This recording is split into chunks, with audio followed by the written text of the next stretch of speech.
శరద్ పవార్కి పెద్ద షాక్. ఆ మధ్యన ఉద్ధవ్ థాకరే, ఇప్పుడు శరద్ పవార్కి. ఉద్ధవ్ థాకరేకి సంబంధించిన అంటే శివసేన బాల్ థాకరే గారి అబ్బాయి కాబట్టి తనదే అంటే ఇందులో వారసత్వాలేం పనికిరాదు అబ్బాయి.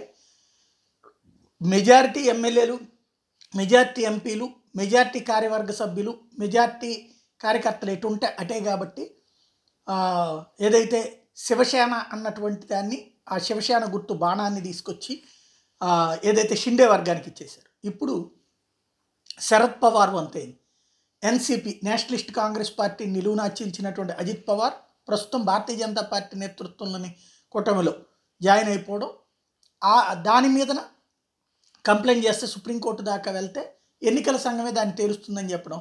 ఎన్నికల సంఘం తాజాగా 6 నెలల తర్వాతన ఈ 6 నెలలు పరిశీలించిన తర్వాతన మెజారిటీ సభ్యులు శరద్ పవార్ వైపు కాకుండా అజిత్ పవార్ వైపుకున్నారు కాబట్టి అజిత్ పవార్దే పార్టీ ఎన్సీపీ అని తేల్చి చెప్పారు. గడియారం గుర్తు ఎన్సీపీది, ఆ గుర్తును కూడా అజిత్ పవార్కి కేటాయించారు. ఇప్పుడు 24 గంటలు గడివిచ్చి 3 పేర్లు ఏయో ఒకటి సూచించండి, దాంట్లో మేము మీకు కన్ఫర్మ్ చేస్తాం, గుర్తుల్ని మీరు రిక్వెస్ట్ చేయండి, అట్లాగే దాంట్లో మీకు ఒకటి కన్ఫర్మ్ చేస్తామని చెప్పారు. దీంతో ఇప్పుడు షాక్ అవ్వడం శరద్ పవార్ అవుతుంది. అంటే శరద్ పవార్ పెట్టిన పార్టీకి శరద్ పవారే నాయకుడు కాకుండా పోయినటువంటి పరిస్థితి. ఎన్టీ రామారావు పెట్టిన పార్టీ చంద్రబాబుదైనట్టు తరహాలో.